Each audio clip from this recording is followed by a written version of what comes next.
സംസ്ഥാന അവാർഡ് കിട്ടിയൊരു ചിത്രമാണ് അഴകിയ രാവണൻ എന്ന് പറയുന്നത്. അത് പറയുന്നുണ്ട്, 5 അവാർഡ്. പക്ഷേ അഴകിയ രാവണൻ ഞാൻ ചോദിക്കാൻ കാരണം നമുക്കൊക്കെ ഒരുപാട് റിലേറ്റ് ചെയ്യാം, അല്ലെങ്കിൽ ഇന്നും ചെറിയ കുട്ടികൾ മുതൽ പാടുന്ന ഒരു പാട്ടാണ് അഴകിയ രാവണൻ എന്നുള്ളത്. അപ്പോൾ അതിന്റെ വരികളൊക്കെ എങ്ങനെയാണ്? അതിന്റെ ഒരു ഓർമ്മ വെണ്ണിലാച്ചൻ തനക്കാണ് അത്.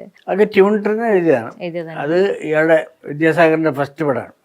അതിനൊരു പ്രത്യേകത എന്ന് വെച്ചാൽ എനിക്കും അതിൽ പാടിയിട്ടുള്ള സുജാതയ്ക്കും ദാസേട്ടനും അതിൽ മ്യൂസിക് ചെയ്തിട്ടുള്ള വിദ്യാസാഗറിനും എല്ലാ അവാർഡാണ്, സ്റ്റേറ്റ് അവാർഡ്. അങ്ങനെ 4 സ്റ്റേറ്റ് അവാർഡുണ്ട്. അതിൻ്റെ പ്രാധാന്യമുണ്ട്. വളരെ ലളിതമായിട്ടുള്ള വരികളുള്ള ഒരു പാട്ടായിട്ടാണ് എനിക്ക് തോന്നിയത്. ലളിതമായിരിക്കണം, കാരണം സാധാരണ ജനങ്ങൾക്ക് സമ്മതിക്കാൻ പറ്റണം. വലിയ സാഹിത്യവും രാമായണവും ഭാരതവും ഒന്നല്ലല്ലോ. നമ്മുടെ സാധാരണ മനുഷ്യന്റെ കഥയാണ്, മനുഷ്യന്റെ ഹൃദയ ചിന്തയാണ് അതിലുള്ളത്. അങ്ങനെ ഞാൻ വിശ്വസിക്കുന്നു. ഞാൻ എപ്പോഴും അങ്ങനെ ചെയ്യാറുണ്ടോ. ആവശ്യമാണെങ്കിൽ കുറച്ചുകൂടി ഗൗരവമുള്ള ചെയ്യാൻ പറ്റും. സിനിമയ്ക്ക് ആവശ്യമുണ്ടെങ്കിലേ വേണ്ടു.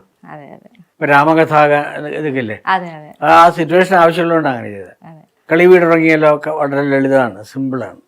സാറിന്റെ സംഗീതം എവിടെ പഠിച്ചു തുടങ്ങിയതൊക്കെ എവിടെ നിന്നാണ്? ഞാൻ അച്ഛൻ്റെ അടുത്ത് തുടങ്ങിയത്. അച്ഛൻ സംഗീതജ്ഞനായിരുന്നു. എനിക്ക് തോന്നുന്നു ആദ്യം സിനിമയിൽ എത്തുന്നതിന് മുന്നേ നാടകരംഗത്തൊക്കെ ആയിരുന്നു തുടക്കം. ഞാൻ തിരുവനന്തപുരത്തായിരുന്നു. ആ സമയത്ത് കാവാലത്തിന്റെയും നരേന്ദ്രപ്രസാദിന്റെയും ഒക്കെ ട്രൂപ്പുകളിൽ വർക്ക് ചെയ്തിട്ടുണ്ട്. പിന്നെ ഇവിടെ കോഴിക്കോട് തന്നെ കൊമേഴ്ഷ്യൽ ഇതില്ലേ, നാടകങ്ങൾ ചെയ്തിട്ടുണ്ട്. പിന്നെ എപ്പോഴാണ് സിനിമയിലേക്കുള്ള ഒരു എൻട്രി, അല്ലെങ്കിൽ ആ ഒരു സിനിമ സാറിന്റെ സിനിമ ചെയ്തത്? ഫാസിലാണ് വിളിക്കുന്നത്, ഡയറക്റ്റ് വിളിച്ചത്. അത്രേ ഉള്ളൂ. പക്ഷെ ആ പരിചയം മുമ്പേ ഉണ്ടായിരുന്നു, വിളിക്കുന്നത് തന്നെ എപ്പോഴാണ്. പിന്നെ അതിനിടയ്ക്ക് സാറിന് പത്മശ്രീ നൽകി രാജ്യം ആദരിച്ചൊരു ഇതുണ്ടായിരുന്നു, അതിനെ കുറിച്ച്? അതൊക്കെ വലിയൊരു കാര്യമല്ലേ, കാരണം ഞങ്ങളുടെ കൂട്ടത്തിൽ നിന്ന് വളരെ കുറച്ച് ആൾക്കാരൊക്കെ ഉള്ളൂ പത്മശ്രീ. ഇല്ല തന്നെ പറയാം, വളരെ കുറവാണ്. അതെ. അപ്പം സാറ് ജീവിച്ചിരുമ്പോൾ ആർക്കുമില്ല.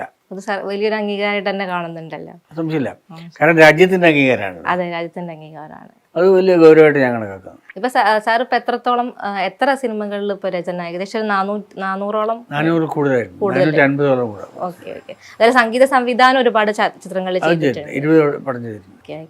അപ്പം എന്റെ ഇതിൽ രണ്ടും കൂടെ ഒരുമിച്ച് സാറ് ചെയ്യുമ്പം അത് ഒരു ബുദ്ധിമുട്ടായിട്ട് അങ്ങനെ തോന്നാറുണ്ടോ? അതാണ് ഈസി അല്ലേ? അതെ, എഴുതുമ്പോൾ നമ്മൾ അതിന്റെ ഒരു ട്യൂൺ നമ്മുടെ മനസ്സിലുണ്ടാവും. മറ്റേതൊരു ട്യൂണ് വെച്ചിട്ട് എഴുതല്ലേ. ഇതിപ്പോ എഴുതുമ്പോ തന്നെ നമുക്ക് തോന്നും ഇത്ര വേണ്ടു, ഈസിയാ.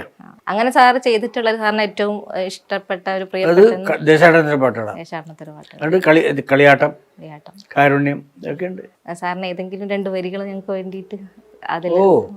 എങ്ങനെ ഞാൻ ഉറക്കേണ്ടു, എങ്ങനെ ഞാൻ ഉണർത്തേണ്ടു, എൻ മനസ്സിൻ ആലീലയിൽ പള്ളി കൊള്ളും കണ്ണനുണ്ണി. നന്നായിരുന്നു. അതേപോലെ തന്നെയാണ് സാറിന്റെ ഏറ്റവും സ്ട്രൈക്ക് ആയിട്ട് എനിക്ക് തോന്നിയ പാട്ട് മറ്റേ കണ്ണീർ പൂവിന്റെ കീഴത്തിൽ. അതെ, വളരെ മനോഹരമായ ഒരു ഗാനമായിരുന്നു. അപ്പൊ അതിന്റെ ഒരു ഓർമ്മ അതില് സംഭവിച്ചാല് നമ്മളെ ഹൃദയത്തോട് ടച്ച് ചെയ്യുന്ന സംഭവമാണ് പറഞ്ഞിട്ടുള്ളത്. അതെ. ഇപ്പൊ ഉണ്ണിക്കിടാവിന്നു നൽകാൻ അമ്മ നെഞ്ചിൽ പാലാഴിയേന്തി 1000 കൈ നീട്ടി നിന്നു സൂര്യതാപമായി താതന്റെ ശോകം. നമ്മുടെ അച്ഛനും അമ്മയും ഒക്കെ നമ്മളെ ആലോചിച്ച് ഏതൊരു സാധാരണക്കാരനും റിലേറ്റ് ചെയ്യാൻ പറ്റുന്ന, പക്ഷെ അതിനൊരു കൾച്ചർ ഉണ്ടായിരിക്കും വേണം. അതാണ് ഞാൻ ആലോചിച്ചത്. നൽകാൻ അമ്മ നെഞ്ചിൽ പാലാഴിയേന്തി 1000 കൈ നീട്ടി നിന്നു സൂര്യതാപമായി താതന്റെ ശോകം.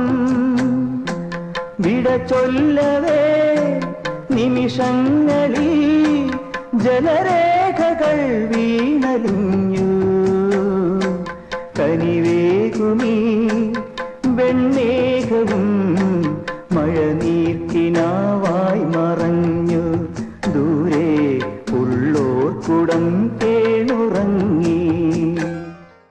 അത്തരം പാട്ടുകൾ പിന്നെ ചെയ്തിട്ട് സാറിന് തോന്നുന്നത് അപ്പൊ അതിൽ തന്നെ ദേശാടനത്തിൽ തന്നെ കളിവീട്, അതെ, മറ്റേ യാത്രയായി ഒക്കെ എനിക്ക് ഇഷ്ടപ്പെട്ടു. കമലദളത്തിലുള്ള സുമുഹൂർത്തം. അത്തരം പാട്ടുകൾ സാറ് ഒരുപാട് പ്രിപ്പറേഷൻ എടുത്തിട്ടാണ് അത്തരം കർണാട്ടിക് ടച്ച് ഉള്ള പാട്ടുകൾ ചെയ്യുന്നത്. പ്രിപ്പറേഷൻ എന്ന് പറയുന്നത് നമ്മുടെ ഉള്ളിൽ നേരത്തെ ചെയ്യേണ്ടതാണ്, നമ്മൾ അപ്പം ഒന്നും ചെയ്യാൻ പറ്റില്ല. നിങ്ങൾ വന്നിരുന്നിട്ട് പാട്ട് ചെയ്യണമെന്ന് പറഞ്ഞാൽ പിന്നെ നമുക്കൊന്നും ചെയ്യാൻ പറ്റില്ല. ഇല്ല. അപ്പോൾ നമുക്ക് പ്രിപ്പറേഷൻ പറ്റില്ല. അതൊക്കെ നമ്മുടെ ഉള്ളിലുണ്ടാവണം നേരത്തെ. അത് കുട്ടിക്കാലത്ത് ഞാൻ ധാരാളം വായിക്കുകയും പഠിക്കുകയും എൻ്റെ ജീവിതാനുഭവങ്ങളും ഒക്കെ അതിന് ഉപകാരമാണ്. അല്ലാതെ നമുക്ക് അപ്പോൾ ഒന്നും ചെയ്യാൻ പറ്റില്ല. അപ്പോൾ ഇതുപോലെ നമ്മൾ സംസാരിക്കാൻ പോലെയല്ല. അവർ ഹാർമോണിയൊക്കെ വെച്ച് അടുത്തിരിക്കും, ഇയാൾ കഥ പറയും, ഡയറക്ടർ, പിന്നെ പ്രൊഡ്യൂസർ എല്ലാവരും ഉണ്ടാവും. പണ്ടത്തെ രീതി അങ്ങനെ നമ്മൾ ഒരുമിച്ചിരുന്ന് വർക്ക് ചെയ്യുക. നിങ്ങൾ ട്യൂണിട്ടോ ഞാൻ എഴുതാം, അത്രേ ഉള്ളൂ. വേറെ ആലോചനയൊന്നുമില്ല. അപ്പം അങ്ങ് വരും. ഓരോ പാട്ടുകളും പെട്ടെന്ന് ജനിക്കുന്നതാണ്. അതൊക്കെ വരും. നമ്മുടെ ഉള്ളിലുണ്ടായിരുന്ന ഒരു കൾച്ചർ അതിനകത്തുണ്ടാവണം, സംസ്കാരം നമ്മുടേതായ. അത് വേറെ ആൾ എഴുതിയ പോലെയല്ല നമ്മൾ എഴുതുന്നത്. ഒരേ സിറ്റുവേഷനിൽ നമ്മൾ 5 പേര് 5 രീതിയിലാണ് ചിന്തിക്കുന്നത്. എൻ്റെ ചിന്ത പുതിയതാണെങ്കിൽ അത് ക്ലിക്കാവും. ആ പുതിയതാകാനാണ് നമ്മൾ നോക്കുന്നത്. എപ്പോഴും അങ്ങനെ നോക്കുന്നത്. സാറിന്റെ കൂടുതൽ പാട്ടുകളും പാടിയിട്ടുള്ളത്, അധിക പാട്ടുകളും യേശുദാസ് സാറാണ്. അപ്പൊ സാറിന്റെ കൂടെ എങ്ങനെയാണ്?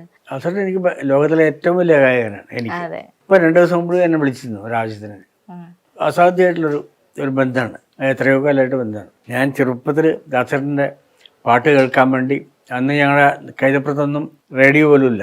അങ്ങനെ പഞ്ചായത്ത് റേഡിയോൻ്റെ അവിടെ ഒരു 2 കിലോമീറ്റർ ദൂരെ പോയിട്ടാണ് പാട്ട് കേൾക്കുന്നത്. ആ കേൾക്കുന്ന സ്ഥലത്ത് എൻ്റെ പാട്ട് ദാസേട്ടൻ നേരിട്ട് പാടുമ്പോഴും അതിൻ്റെ ഒരു അനുഭൂതി എങ്ങനെയാണെന്ന് പറയാൻ പറ്റില്ല, നിങ്ങൾക്ക് ചിന്തിക്കാൻ പറ്റില്ല. അതെ അതെ.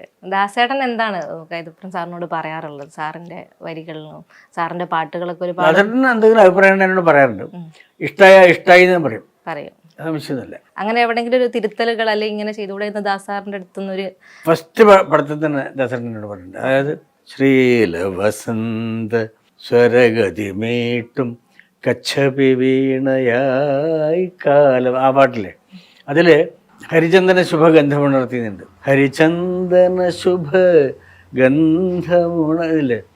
ആ 2 അക്ഷരം കലാക്ഷരങ്ങൾ അടുത്തടുത്ത് വരാൻ പാടില്ല എന്നാണ് പറയുന്നത്. അപ്പോൾ പാടുന്നവർക്ക് ബുദ്ധിമുട്ടാണെന്ന് പറഞ്ഞു.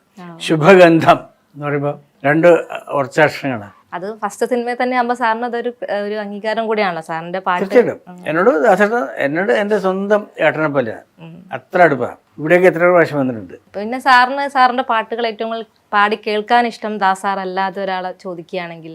ഞാൻ അഭിപ്രായം ചോദിച്ചാൽ ദാസേട്ടൻ്റെ പേരെ ഞാൻ പറയാൻ പറ്റുള്ളൂ. പക്ഷേ അത് ചോദിച്ചിട്ട് മറ്റുള്ളവരെ മോശമാക്കാമെന്ന് ഞാൻ പുറപ്പെടുന്നില്ല. അവർ ചെയ്യണത് അത് ചെയ്യട്ടെ, അത്രേ ഉള്ളൂ. അവരുടെ എതിർപ്പൊന്നുമില്ല എനിക്ക്. പക്ഷേ എന്നോട് ചോദിച്ചാൽ എനിക്ക് അത്രേ പറയാൻ പറ്റുള്ളൂ. ഇപ്പൊ പുതിയ ഗായകർ ഒരുപാടുണ്ട്. അപ്പം സാറിന്റെ പാട്ടുകൾ ഒരുപാട് പേര് എനിക്ക് പറഞ്ഞാൽ എനിക്ക് ഇപ്പോഴത്തെ ഗായകരിൽ 3-4 പേര് എനിക്കിഷ്ടമാണ്. അതിൽ ഇപ്പോൾ എം ജി രാധാകൃഷ്ണൻ്റെ കൊച്ചുമോനുണ്ട്, എന്താ അവൻ്റെ പേര്, ഹരിശങ്കർ. എനിക്ക് ഹരിശങ്കറിൻ്റെ പാട്ട് കൂടുതൽ ഇഷ്ടമാണ്. നല്ല വോയിസാണ്, നല്ല ക്ലാസിക്കൽ ബാക്ക്ഗ്രൗണ്ട് ഉണ്ടായേക്ക്, കുറച്ചുകൂടി നല്ലതാണെന്ന് തോന്നുന്നു. അല്ലാത്ത ആൾക്കാരുണ്ട്, ഞാൻ തന്നെ ഇൻട്രൊഡ്യൂസ് ചെയ്തിട്ടുള്ള ആൾക്കാരാണ്, മധു ബാലകൃഷ്ണനൊക്കെ. അവരെയും പാട്ട് ഇഷ്ടമാണ്. അല്ല, ഏറ്റവും പുതിയ തലമുറയിൽ ആ കുട്ടി അവനാണ്. അത്തരം ഗായകർ വരുന്നുണ്ട് എന്നുള്ളതിലൊരു സംശയമില്ല, വരുന്നുണ്ട്. പക്ഷെ അവർക്കൊന്നും നമ്മൾ ഉദ്ദേശിക്കുന്ന ഒരു ടാർഗറ്റ് ഇല്ല, അത് അവിടെ എത്തില്ല. ദാസാറിന്റെ അടുത്തേക്കൊന്നും അതാണ് പറഞ്ഞത്, അത് ജന്മസിദ്ധിയായിട്ടുള്ള കാര്യമാണ്, നമുക്കൊന്നും പറയാൻ പറ്റില്ല. അതെന്തായാലും ഇനിയിപ്പോ അങ്ങനെ ഒരു റീപ്ലേസ് ചെയ്യാനുള്ള ആരും ഇനി ഉണ്ടാവാൻ പോണില്ല എന്നുള്ളതാണ്. ആരും ഉണ്ടാവില്ല, ഇതുവരെ ഉണ്ടാവില്ല. ഉണ്ടാവില്ല എന്നുള്ളതാണ്. അത്രേ ഉള്ളൂ.